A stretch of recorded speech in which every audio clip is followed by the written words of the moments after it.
स्वागत है आपका जेबीबी क्लासेज के ऑनलाइन प्लेटफॉर्म पर। आज अपन पढ़ने वाले हैं विद्युत के क्षेत्र में सबसे इम्पोर्टेंट नियम। ठीक है ना। ओम का नियम क्या होता है? ओम का नियम ये कैसे कार्य करता है या फिर इसमें क्या कार्य किया जाता है, इसके द्वारा क्या ज्ञात किया जाता है, ये सब अपन आज इस क्लास में पढ़ने वाले हैं।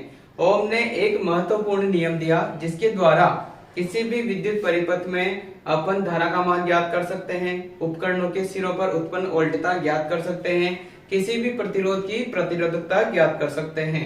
तो न्यूमेरिकल की दृष्टि से भी बहुत इंपॉर्टेंट नियम है और यहाँ से एक न एक न्यूमेरिकल अवश्य आपके बोर्ड एग्जाम में पूछा जाता है। तो आपके लिए बहुत ही महत्वपूर्ण नियम बनने वाला है। क्या नाम है? ओम का नियम। क्या नाम है? ओम का नियम। ओम ने बताया कि किसी निश्चित ताप पर, जैसे टेम्परेचर क्या कर देंगे, तापमान क्या कर देंगे, निश्चित कर देंगे, फिक्स कर देंगे। उस निश्चित तापमान में कोई भी चालक तार, जैसे मान लो ये कोई चालक तार है, तो इसके सिरों पर उसके सिरों पर उत्पन्न होने वाली जो वोल्टेज है या वोल्टता है, उसका मान इसमें प्रवाहित धारा के समानुपाती होता है। देखो ये तो थी ओम की लैंग्वेज, मतलब जिस भाषा में ओम ने अपन को समझाया इस नियम को, वो इसकी भाषा थी। अब इसको सरल शब्दों में समझने का प्रयास करेंगे। देखो ये कोई चालक तार है, ठीक है ना। इसमें जितनी ज्यादा धारा प्रवाहित करेंगे, इसके सिरों पर उतने ही ज्यादा वोल्टता बढ़ती जाएगी। कैसे? अपन ने 2 एम्पियर की धारा प्रवाहित की, इसके सिरों पर कम वोल्टता थी, फिर 2 से अपन ने 4 कर दी, फिर वोल्टता बढ़ेगी इसके सिरों पर, फिर अपन 4 से 8 करेंगे, धारा का मान 8 एम्पियर कर देंगे, तो वोल्टता का मान और बढ़ता रहेगा। देख कैसे? जैसे मान लो आई का मान 2 एम्पियर है, कितना है? एम्पियर। तो माना कि वोल्टेज कितना है? अभी 2 वोल्ट है, ठीक है। इसके बाद आई का मान और बढ़ा देते हैं, आई का मान 4 कर देते हैं, तो वोल्टेज कितना हो जाएगा? 4 वोल्ट हो जाएगा, ठीक है। फिर इस चालक तार में धारा का मान और बढ़ाएंगे, 6 एम्पियर हो जाएगा, और वोल्टता का मान 6 वोल्ट। ऐसे बढ़ता रहेगा। यानी कि क्या होगा कि निश्चित ताप पर चालक के सिरों पर उत्पन्न विभवांतर किसके समानुपाती होता है? इसमें प्रवाहित धारा के समानुपाती होता है। तो देखो ओम के अनुसार किसी चालक तार के सिरों पर उत्पन्न विभवांतर उसमें प्रवाहित धारा के समानुपाती होता है। एक कंडीशन है नियत ताप पर, मतलब टेम्परेचर अपन ने क्या कर दिया? फिक्स कर दिया, यानी कि जो तापमान था वो नियत रखा है। तो क्या कहा उसने कि किसी चालक तार के सिरों पर उत्पन्न विभवांतर उसमें प्रवाहित धारा की क्या होता है? समानुपाती होता है। यानी कि ये चालक तार है कोई, इसमें जितनी ज्यादा धारा प्रवाहित करते जाएंगे, इसके सिरों पर वोल्टता का मान भी बढ़ता जाएगा। अगर धारा का मान कम करेंगे तो वोल्टता का मान भी कम होता रहेगा। यानी कि कैसा रिलेशन है? समानुपाती वाला संबंध है, ठीक है ना। अर्थात क्या कह सकते हैं अपन? V is proportional to I, मतलब वोल्टता किसके समानुपाती है? धारा I के। अपन जानते हैं कि जब भी समानुपाती वाला चिन्ह हटाते हैं तब एक समानुपाती स्थिरांक आता है, ठीक है। तो V बराबर I तो ऑलरेडी था, अब यहाँ कौन सा समानुपाती नियतांक आया? R, ठीक है ना। तो V बराबर क्या बन गया? IR। तो यही क्या है? ओम का नियम है। ओम के नियम का गणितीय रूप क्या है? V बराबर IR, जहां R क्या है? समानुपाती नियतांक है। इस समानुपाती नियतांक को क्या कहते हैं? प्रतिरोध कहते हैं। क्या कहते हैं? प्रतिरोध, ठीक है ना। तो ये अपना ओम का नियम। ओम ने क्या कहा था कि किसी भी चालक तार के सिरों पर उत्पन्न विभवांतर उसमें प्रवाहित धारा की क्या होता है? समानुपाती होता है, अगर तापमान को निश्चित कर देंगे, ठीक है। जितनी ज्यादा धारा प्रवाहित करेंगे, इसके सिरों पर वोल्टेज का मान भी बढ़ता रहेगा। कैसे? जैसे आई का मान 2 एम्पियर था, 2 एम्पियर की धारा प्रवाहित हो रही है, तो इसके सिरों पर कितना विभवांतर है? 2 वोल्ट। फिर अपन धारा का मान और बढ़ाएंगे, 4 एम्पियर कर दिया, तो इसके सिरों पर वोल्टेज का मान भी बढ़ जाएगा, विभवांतर भी बढ़ जाएगा। फिर धारा का मान अपन और बढ़ाते हैं तो विभवांतर और बढ़ जाएगा। ये क्या है? ओम का नियम है। अब इस ओम के नियम के बीच एक रिलेशन आ गया, ठीक है। अब अगर इस रिलेशन को अपन गणितीय रूप में लिखकर इसका ग्राफ खींचे तो ग्राफ कैसा होता है? सीधी सरल रेखा आती है जो मूल बिंदु से होकर गुजरती है।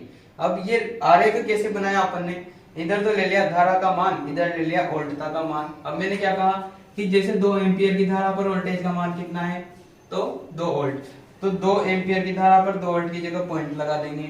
फिर 4 एम्पियर की धारा में वोल्टता का मान कितना आ गया? 4 वोल्ट। इधर 4 एम्पियर देखेंगे और 4 वोल्टेज में बिंदु लगा देंगे। जब इनको मिलाएंगे तो ऐसे की एक सीधी सरल रेखा एक सीधी सरल रेखा बनेगी जो कहां से निकलती है, मूल बिंदु से। और यही क्या है, ओम के नियम का क्या है, आरेख है। ये बहुत ही महत्वपूर्ण आरेख है, सिंपल सा है, सुंदर सा है और आसानी से बन जाता है और इम्पोर्टेंट बहुत ज्यादा है, क्योंकि लगभग हर परीक्षा में ये आरेख पूछा जाता है। तो ओम के नियम का आरेख कैसे बनेगा, V is proportional to I, मतलब V किसके समानुपाती है, I।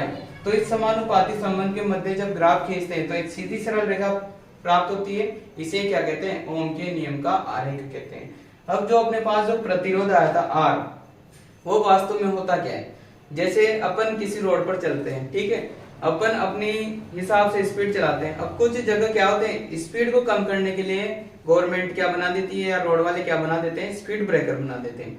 जैसे कहीं आगे स्कूल आ रहा है तो उससे पहले क्या बना देंगे, वो स्पीड ब्रेकर बना देंगे, ताकि अपन आराम से स्पीड कम करके निकले, जिससे कोई दुर्घटना न हो। वैसे ही विद्युत परिपथ में भी कुछ स्पीड ब्रेकर होते हैं। क्या होते हैं, स्पीड ब्रेकर जो धारा के मान को धीरे धीरे गुजरने देते हैं, ठीक है ना, धारा को धीरे धीरे प्रवाहित होने देते हैं और वोल्टता को थोड़ा सा कम कर देते हैं। तो ऐसे रुकावट को क्या कहेंगे अपन, प्रतिरोध कहेंगे। क्या कहेंगे, प्रतिरोध। तो प्रतिरोध की परिभाषा क्या बनेगी कि विद्युत परिपथ में धारा के मार्ग में आने वाली रुकावट को क्या कहते हैं, प्रतिरोध कहते हैं, ठीक है। जैसे अपने पास ये कोई ये परिपथ है अपने पास, ठीक है, ये मैंने बैटरी लगा दी, ये कुंजी लगा दी, ठीक है। अब यहाँ मैंने एक प्रतिरोध बना दिया और ये क्या बना दिया, बल्ब बना दिया, ठीक है। अभी बल्ब से पहले मैंने क्या लगा दिया, प्रतिरोध। अब जब यहाँ विद्युत धारा प्रवाहित करेगी तो ये बल्ब में जाने से पहले किससे होकर गुजरेगी, प्रतिरोध से, ठीक है। प्रतिरोध से अगर गुजरेगी तो संभल कर निकलेगी और इसका मान क्या हो जाएगा, थोड़ा इसके बीच में रुकावट आ गई ना, मतलब बड़ा आराम से चल रही थी स्पीड से, अब इसके बीच में क्या गया, स्पीड ब्रेकर आ गया, तो ये अपनी गति क्या कर लेगी, धीमी कर लेगी। तो अपन कह सकते हैं कि धारा के मार्ग में जो रुकावट आती है उसे क्या कहते हैं, प्रतिरोध कहते हैं। क्या कहते हैं, प्रतिरोध कहते हैं। इसकी परिभाषा क्या बनेगी कि विद्युत परिपथ में धारा के मार्ग में आने वाली रुकावट को क्या कहते हैं, प्रतिरोध कहते हैं। प्रतिरोध को R से डिनोट करते हैं, मतलब प्रदर्शित किससे करेंगे, इसको R से प्रदर्शित करेंगे। इसका मात्रक क्या होता है, ओम ने इसका मात्रक क्या दिया, अपना नाम ही दे दिया ओम। क्या दे दिया, ओम। ओम का साइन क्या है, ऐसे का बनाते हैं, ऐसे लिख के फिर थोड़ा सा ऐसे बना के ऐसे, ये किसका निशान है, ये है ओम का। किसका निशान है, ओम का, ठीक है ना। तो इसका मात्रक क्या हो जाएगा, प्रतिरोध का, ओम, ठीक है। अब प्रतिरोध की निर्भरता, प्रतिरोध की निर्भरता क्या होती है, ठीक है, यानी कि प्रतिरोध पदार्थ की किन किन कारकों पर निर्भर करेगा, ठीक है। सभी चीजों की प्रतिरोधकता अलग अलग होती है, चांदी की अलग, तांबे की अलग, एल्यूमिनियम की अलग, तो सभी पदार्थों की क्या होगी, प्रतिरोधकता अलग अलग होगी। अब वो कैसे अलग होगी, उनकी लंबाई से किस प्रकार अलग होगी, या उनकी लंबाई पर किस प्रकार निर्भर करती है, उनकी मोटाई पर किस प्रकार निर्भर करती है, तापमान पर, ये सब अपन इसमें पढ़ेंगे। देखो प्रतिरोध की निर्भरता, प्रतिरोध किन किन कारकों पर निर्भर करता है, ठीक है। प्रतिरोध पदार्थ के किन किन कारकों पर निर्भर करता है, तो पहला कारक है पदार्थ की प्रकृति पर, वो किस प्रकार के पदार्थ से बना है, तो उस पर प्रतिरोध निर्भर करेगा। दूसरा है तापमान पर, वो जो पदार्थ जिस जगह रखा है उस जगह का तापमान कितना है, उस पर भी क्या करेगा, प्रतिरोध निर्भर करेगा। तीसरा है कि जो प्रतिरोध होता है वो चालक तार की लंबाई के समानुपाती होता है। क्या होता है, चालक तार की लंबाई के समानुपाती। मान लो इस चालक तार की लंबाई है L, क्या है L, तो ये जितनी ज्यादा लंबा होगा ये तार, प्रतिरोध का मान भी क्या होगा, उतना ही ज्यादा होगा, ठीक है।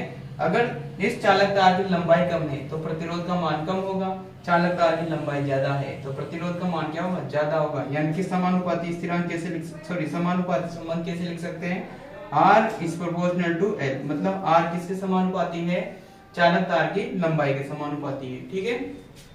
अब चौथा आता है चालक तार की मोटाई के व्युत्क्रमानुपाती होता है। इसको समझना, देखो चालक तार की मोटाई, यानी कि मोटाई जानते हो, जो अपन घरों में तार लेते हैं उसकी मोटाई, जैसे ऐसे दिखती है ना सामने से वृत्ताकार कि चालक तार कितना मोटा है, तो मार्कर तो थोड़ा मोटा हो जाता है, चालक तार बिल्कुल बारीक होता है, लेकिन उसकी मोटाई पर क्या करेगा, प्रतिरोध निर्भर करेगा।